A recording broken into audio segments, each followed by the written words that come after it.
Well, first of all, congrats to the Wolves. They were fantastic.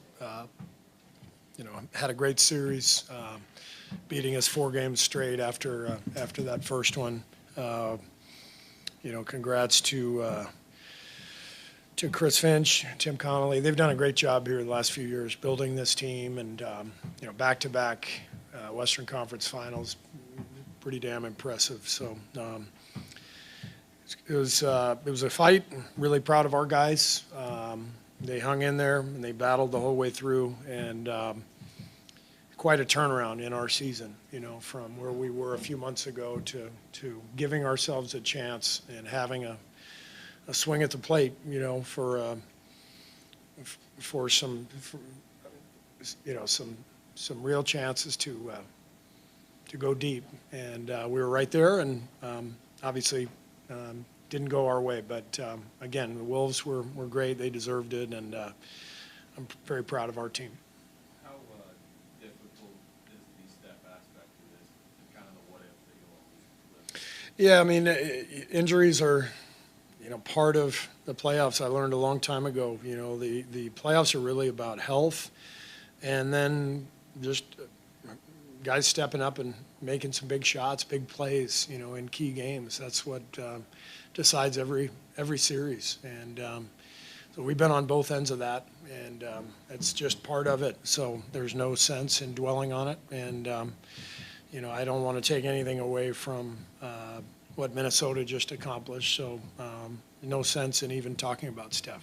How much carryover do you feel like there was from going 7 with Houston from the last series into this series, just the attrition that series required? Well, we obviously came in here and won Game 1, coming right off of Game 7.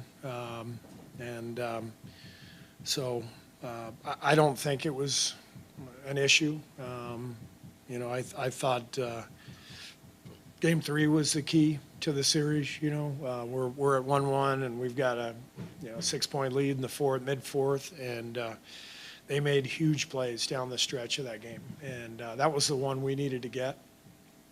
And then I thought the last 2 games they broke free offensively. I mean, they shot 63% tonight. We couldn't stop them. We actually did everything we wanted to accomplish. We dominated the possession game. We got 39 threes up, but 12 more field goal attempts, 15 more free throws. We did everything we needed to do to win the game. But they shot 63%. So ultimately, you've got to be able to guard and get stops, and we weren't able to do that. You guys were only down by 6 with about 2 minutes left in the second quarter. Then they go on that 9-0 run, kind of like what they did in the last game. I guess what happened there? Yeah, they broke free. It felt like the transition stuff in the first half was really key. I looked at the stat sheet at halftime. They only had 6 transition points. I think that was misleading. Those stats are a little nebulous sometimes too. It felt to me like they were getting out in transition and then getting into the paint, and then their passing was spectacular tonight. They had 20 assists in the first half, had us on a string. We kept having to rotate because the ball would get free, and we'd had to bring help, and the ball started to move for them, and they played a beautiful first half, and that last 9-0 run was a big part of the game. 2 of your youngest guys had the biggest scoring outputs tonight, obviously, Jonathan and Brandon. What did you see from them tonight and in the series? Brandon obviously had struggled. I thought it was our best offensive game of the series, even though we didn't shoot well. The ball really moved. We had great pace, great tempo. I thought Brandon did a really good job of pushing the ball, getting it swung side to side. We were able to attack them on closeouts because the ball was moving. Our spacing was much better. That was a big problem for us earlier in the series, just the lack of spacing. Obviously playing some new lineups that hadn't played together. A lot of lineups that had, guys who are used to being in the paint, and we were asking them to be on the perimeter. Tonight we did a much better job of that, of getting spaced, and that allowed us to move the ball. And both J.K. and Brandon, had big scoring nights. I was really thrilled for Moses. It's been a tough postseason for him, but he showed exactly who he is. As a player, as a person, just staying ready, coming in, having that big fourth quarter, that was meaningful. And I love our guys. Like I said, we this was a hell of a run for us. Considering where we were at the trade deadline. Jimmy changed our season, flipped everything for us, gave us a chance. We became one of the best teams in the league, and obviously, you get to the final 8 in the NBA, you're one of the best teams, and we had a shot, but things didn't go our way. But like I said, Minnesota deserves the credit; they were the better team. With that said, how do you feel about the future? And I'm talking more just next season. With Jimmy now here and what you guys can maybe build on. Yeah, I'm excited. We got obviously Jimmy and Dre and Steph all coming back. Our young players performed really well this year. There's a lot to look forward to. Not trying to set you up with excuses, because I know you don't want that, but was Butler pretty much 100%, or was he compromised physically? Well, I think he was definitely compromised through all series. I think the injury in Houston definitely impacted him. He's been playing through pain, and I think the biggest thing in this series is that without the spacing that Steph gives us, Minnesota did a great job of just playing us one-on-one. They guarded us on the perimeter. They were trying to take away our threes, and that forced Jimmy to play a lot of one-on-one against a long athletic team. And his whole game is to ISO, get the ball into the paint, and then move it to generate shots. And they just made the decision not to leave our perimeter guys, even our non-shooters on the perimeter. They just stayed with them everywhere and made Jimmy play one-on-one. And because they have a lot of length and athleticism, it wasn't easy for him to get anything at the rim and in the paint, and obviously they've got Gobert back there. So they made things difficult on Jimmy. Once Steph went out, it changed everything for our whole team, but especially for Jimmy. Steve, you guys did a nice job, especially in the first half, of getting Anthony off the ball, which is what you wanted to do. He had 6 points at halftime, but you guys were down 15. Is there an adjustment that you can make from that? Or, where do you go from that when you're down 15 and he has 6 points? Yeah, we blitzed him early in the game. We were trapping him, and they got free, and they scored several times against our blitzes, and that's the risk you take, when you go to that coverage. So I thought all in all tonight we threw a lot of stuff at him, box and one, one possession, a lot of zone, trapping in the backcourt. But they're a hell of a team. They've got shooting everywhere, and that's the name of the game in modern NBA. If you can space the floor with 4 or 5 different guys, it makes defense really, really difficult. And I thought their spacing, their shooting just spread us out, and that allowed their guys to attack and get into the paint. Following up on the earlier question about Pods and Jonathan, your younger guys, obviously with Steph's injury, they had a bigger role in this series. How much can this playoff experience sort of help them going forward? Fantastic playoff experience for both guys. Very proud of Jonathan, to go from where he was in the Houston series, not really being part of the rotation. And then when Steph got hurt, staying ready and coming in, and he played really well here these last 4 games. And BP, this was a great experience for him. He said there were times in the series where he was hesitant to shoot. Even tonight, he was 4 for 6. I thought he could have gotten 10 or 11 threes off, and we needed those. And I told him that after the game. I said, when we get back here next year, you are not going to turn down a single shot.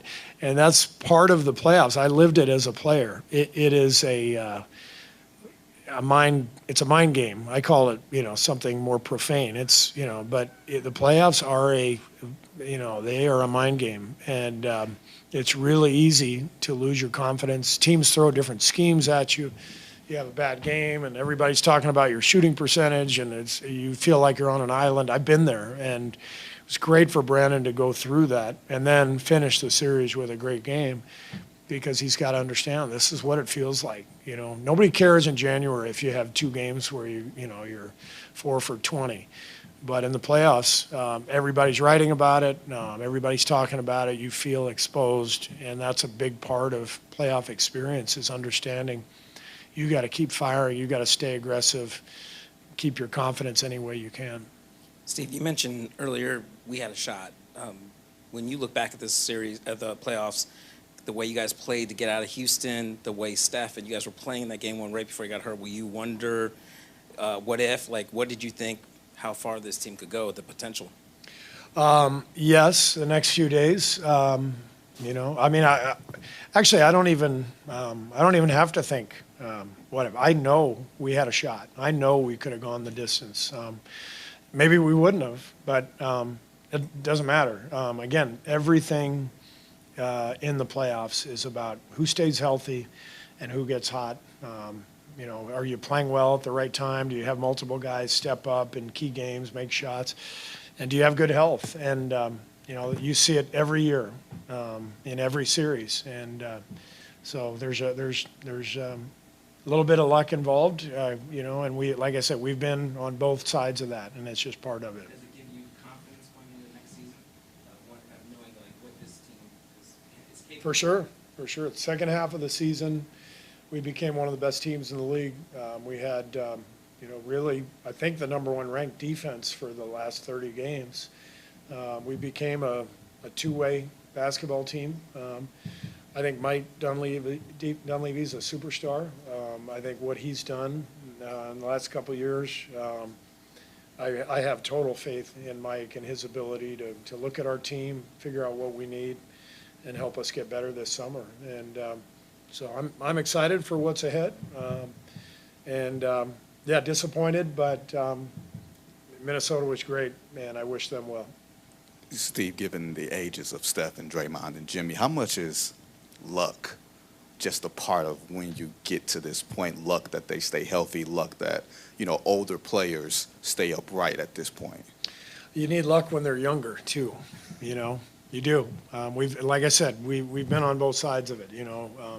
2015, we go to the finals, and, you know, Cleveland's without Kyrie and Kevin Love, and the next year, you know, we're in the playoffs, and Steph goes down, and he's banged up, and Draymond gets suspended, and, you know, stuff happens, and we've been on both sides of it. And so, yes, our main three guys are older now, so we're going to have to navigate that as best we can. But you just go for it, and, you know, do the best you can. Given the arc of the season where you guys, you know, finished, how do you think you'll remember 24-25? I will remember this season for the way this team was connected and persevered, and what an incredible group. Going back to, you know, October training camp, playing 13 guys out of the gate, and then our team transforming with the trade for Jimmy. But I enjoyed coaching every single guy on this team. And all you can really ask as a coach is if for your team to commit to each other, to the cause, and for guys to fight through adversity when things don't go their way. And we saw that over and over again with all of our guys. And that's really satisfying. So I thoroughly enjoyed this season, love our guys, and like I said, it's sad that it's over, but it's a really fun year. Draymond said something, Steve, Draymond said something after game 4. He said that it seemed like every time we get a little run going, they have an answer for it. Yeah. Does that take an emotional or a psychological toll on a team when you see you're coming back, and they zap right back at you? Yeah, for sure. But look, they were the better team. I mean, Julius Randle was incredible. What a series, you know. And he's always been a really good player in this league. I think he has taken a leap.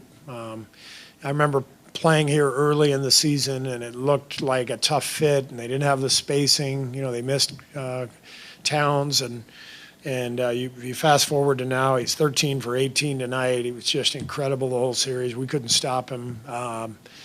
Obviously, Anthony Edwards is just a superstar. So they were the better team, and yeah, it's demoralizing, but that's you know, that's what the game is about. Can you get stops? And we couldn't get stops. Thank you.